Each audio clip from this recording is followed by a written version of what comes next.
દેવગઢ બારિયાનગરમાં આવેલા era school ખાતે માતૃ-પિતૃ દિવસની ઉજવણી કરવામાં આવી।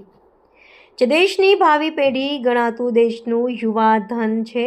દેશની ભવ્ય સંસ્કૃતિથી વિમુખ થઈ રહ્યું છે, ત્યારે બાલ્યાવસ્થાથી જ બાળકોમાં ઉત્તમ સંસ્કારોનું સિંચન થાય અને મૂલ્યલક્ષી શિક્ષણનું કૌશલ્ય વિકસે તેવા હેતુથી આજે 14 ફેબ્રુઆરી 2026 શનિવારના રોજ શાળાના ટ્રસ્ટી ગજ વિજયસિંહ નાઓના માર્ગદર્શન હેઠળ માતૃ-પિતૃ દિવસની ઉજવણી કરવામાં આવી હતી, જેમાં બાળકોના માતા પિતાને શાળામાં બોલાવી વાલી દ્વારા દીપ પ્રાગટ્ય કરવામાં આવ્યું હતું અને વાલીઓનું કુમકુમ તિલક, ચોખા અને ફુલારથી સ્વાગત કરી ગોર મહારાજ દ્વારા શાસ્ત્રોક્ત વિધિથી બાળકો પાસે માતા પિતાની પૂજા વિધિ કરવામાં આવી હતી અને આ પાવન દિવસની ઉજવણી કરવામાં આવી હતી। શાળાના શિક્ષક રાજીવ પરમાર દ્વારા માતા પિતાના ચરણોમાં જ 68 તીર્થ રહેલા છે એમ સમજાવી માતા પિતાનો મહિમા અને મમતાનો સાગર, ખુશીઓનો ભંડાર, નિસ્વાર્થ પ્રેમ, કરુણાની મૂર્તિ એવીમાં શિસ્ત, સંરક્ષણ અને માર્ગદર્શન આપનાર એવા પિતાનો ભૂલથી ક્યારેય પણ તિરસ્કાર ન કરવો જોઈએ તેમજ ઉપસ્થિત દરેક વિદ્યાર્થીઓને એક કુટેવને તેજવાનો સંકલ્પ લેવડાવવામાં આવ્યો હતો।